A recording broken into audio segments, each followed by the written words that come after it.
This week on the 77% Street Debate. The dropout became a norm due to the ignorance of the government. We have to choose between survival and staying in school. I ended up being with the wrong crowd. I ended up being addicted to drugs, actually. A lot of kids go through this education system and they're missed because no one has time to really focus on one learner to find out what are they battling with, what are they carrying when they come to school.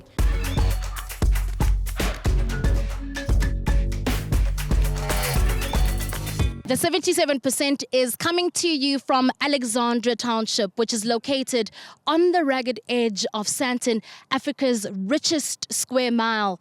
This community is the opposite of that. It is marred by high unemployment, poverty, as well as corruption.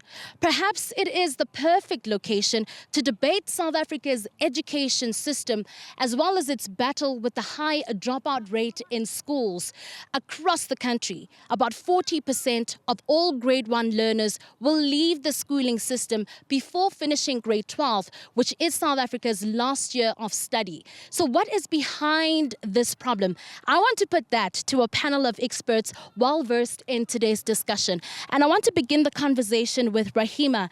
We know that a dropout is not a singular event. Nobody wakes up with a burning desire to leave school. In the public imagination, dropout is often thought of as, or a dropout is often thought of as someone who is lazy or irresponsible and has no interest in school anyway. That is not what we have found. Instead, dropout comes at the end of a long process of disengagement in which a young person is pushed or pulled out of school because of factors in their home, school, or community environment. So internal and external factors, Zama, this is where I want to bring you in. In your view, what is, behind the high dropout rate in South Africa? I think, in South Africa, we can't talk of any crisis without talking about the socio-economic conditions that we find ourselves in. So, Zama, what would you say then to someone who says, look, I grew up in poverty and I turned out just fine? No, but that's a drop in an ocean. And that's what the government wants us to believe. But we're talking about learners who have to choose between survival and staying in school. We're sitting today here in Alex in one of the communities that has high levels of child-headed households. So these kids have to choose whether, do I go to school or find means of sustenance to support my younger siblings. So what I'm hearing, Asanda, from Zama is that there is a relationship between the high dropout rate that we're seeing in South Africa with poverty. Do you agree? Yes, I do agree. And your take on that, please? You find that in a classroom you have maybe 70 learners and there's one teacher. And you can't be a teacher that is trying to intervene when you are faced with 70 learners. That's why a lot of kids go through this education system and they're missed because no one has time to really focus on one learner to find out what are they battling with, what are they carrying when they come to school. Ntato, that pressure also imploded on you when you were in school and you decided to quit. What compelled you to do that?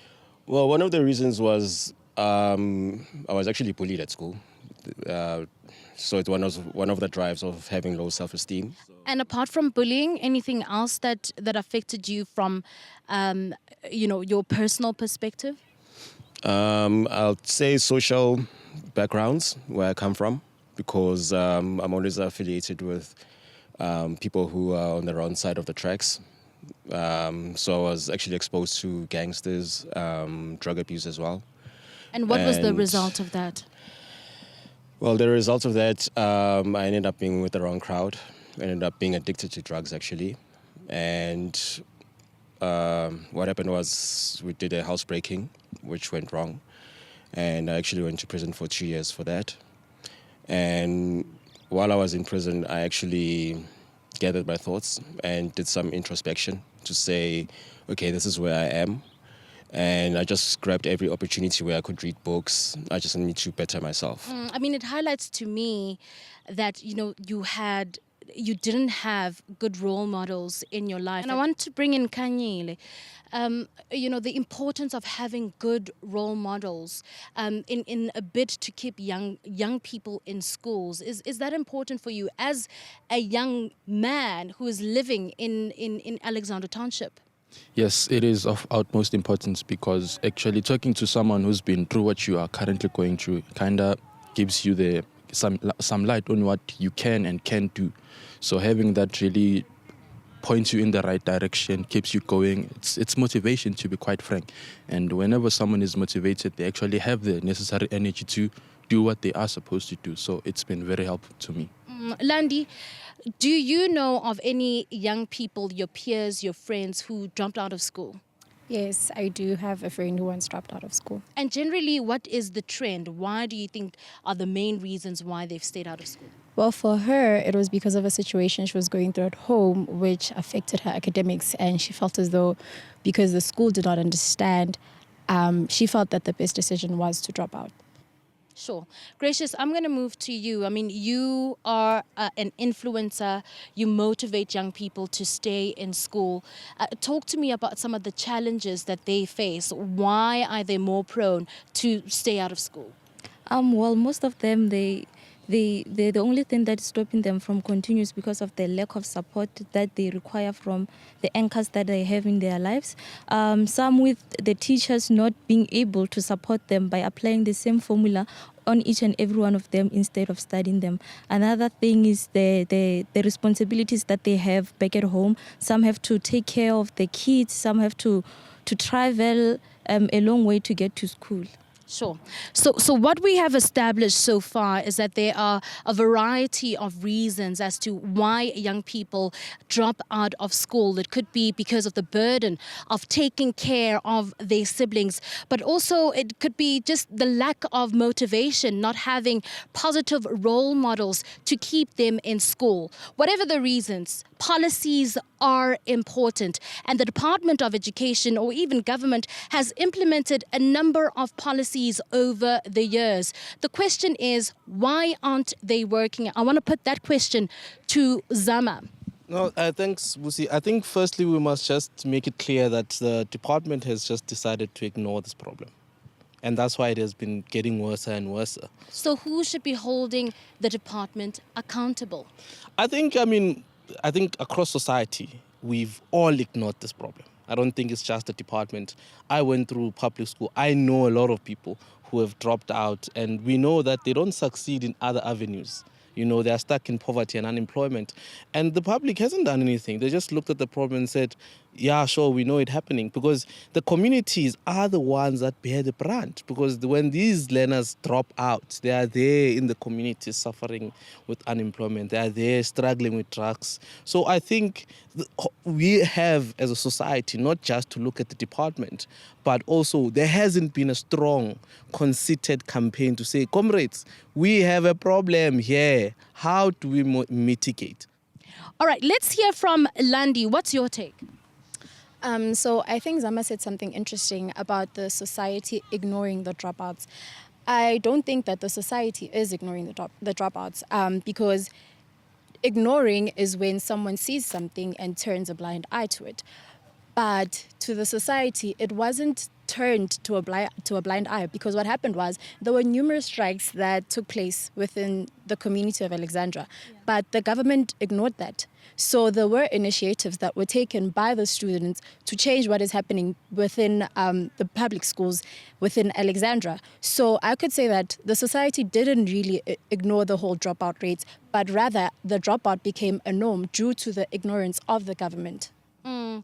And we know that, you know, like Rahima said, everybody has a role to play. It's not only the Department of Education, not only government. I'm interested in zooming into learner behavior, right?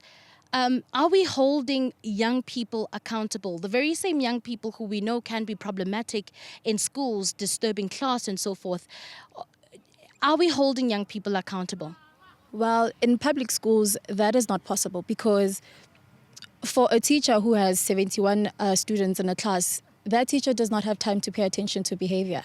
That teacher moves forward with the syllabus. Also, coming from Alexandra community, no one comes out of Alexandra and is seen as a good person. No one comes out of Alexandra as a good person. So already holding a student accountable for a certain behavior, it's quite unreasonable to do that, because already you have categorized them. So you can't expect something from someone of which you have already categorized. So we've spent a good amount of time establishing what the problem is, and issues related to that. But I'm more interested in the solutions.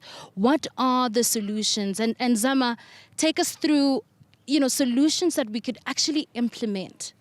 The central spot of organizing, I think it's at schools themselves. Because we haven't talked about the conditions at schools that push out the learners. How learners feel alienated in school and feel like, I don't need to be here. This is not helping me. So we have to also address issues in the schools, issues around infrastructure, issues around overcrowding, and how that is not conducive for learning and teaching. Do you think that learners then, or even the teachers themselves, have the capacity to do that? To come up with the solutions? That's the central place of organizing. Sure, and I want to hear from the learners here. Do you think that you are empowered enough to come up with the solution to this very big problem that is not even easy enough for the department to solve? Yes, as students, we can have all the complaints and take them to the teachers, but it's not within us to change them. After all, they are the ones who are guiding us up to post-destination school and stuff. We rely on the teachers to be the ones who actually help us. So expecting students to be the ones who come up with the solution is somehow unfair to the students. We come with the problems, we also come with the solutions. It's not a fair game. It's now 70-30, and that's never fair. Sure. Let me give you a chance to comment on what you wanted to say. So like Zama said, it all starts with us, those who've traveled that journey. I mean, I've dropped out of school. I did go to prison. And because of God's grace, and I'm still here today to tell my story. So I believe that people such as myself, we need to motivate the kids out there on what to do exactly, to make the right choices and not to get derailed. And especially when it comes to drug abuse or being bullied at school or having a low self-esteem. And I think people such as myself, if we can address that, because we do have hands-on experience on what life can prevail if you travel that road, that dark road that is. I know that is something that the campaign is advocating for, connecting young people with good role models who will not only inspire them, but teach them about the importance of staying in school.